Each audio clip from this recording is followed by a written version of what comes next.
ദാ ഈ ഒരു കാഴ്ച കണ്ടിട്ടാണ് കേട്ടോ ഞാൻ എല്ലാ ദിവസവും എണീക്കാറ്. പാവം എൻ്റെ കുട്ടി കിടന്ന് ഉറങ്ങണ കണ്ടില്ലേ. പക്ഷെ എണീറ്റാ എല്ലാം കഴിഞ്ഞു.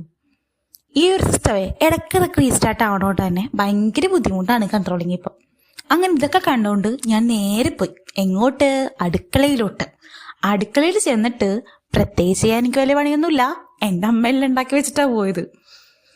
അങ്ങനെ എന്തെങ്കിലും ഉണ്ടാക്കണമല്ലോ എന്നുള്ള ഒരു ത്വര വന്നപ്പോൾ ഞാൻ ഫ്രിഡ്ജൊന്ന് തുറന്നു നോക്കി. അതിൻ്റെ അകത്തൊരു ക്യാബേജ് ഉണ്ടായിരുന്നു. ആ ക്യാബേജ് എടുത്തിട്ട് അച്ചാണം പുച്ചാണം വെട്ടിമുറിച്ച് ഞാൻ ഒരു തോരൻ അങ്ങ് ഉണ്ടാക്കി. ആ തോരൻ കൂട്ടി വൻപയറും കൂട്ടി രസവും കൂട്ടി ഒരു പിടി പിടിച്ചു ഉച്ചക്ക്.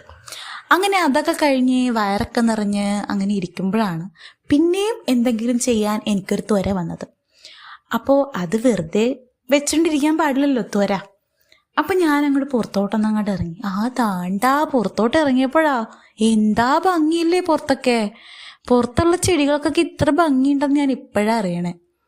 അല്ലെങ്കിൽ ചെടികൾക്കും വീടിനൊക്കെ ഭംഗി തോന്നാനായിട്ടേ നമുക്കൊരു പണി ഇല്ലാണ്ടിരിക്കുന്ന സമയത്തൊന്ന് നോക്കിയാൽ മതി. ഭയങ്കര ഭംഗിയാന്ന് ഇതിനൊക്കെ. ഈ നെറ്റില്ലാത്ത സമയത്ത് നമ്മൾ പഴയ ഫോട്ടോസൊക്കെ തപ്പിപ്പോകില്ലേ, അതുപോലെ.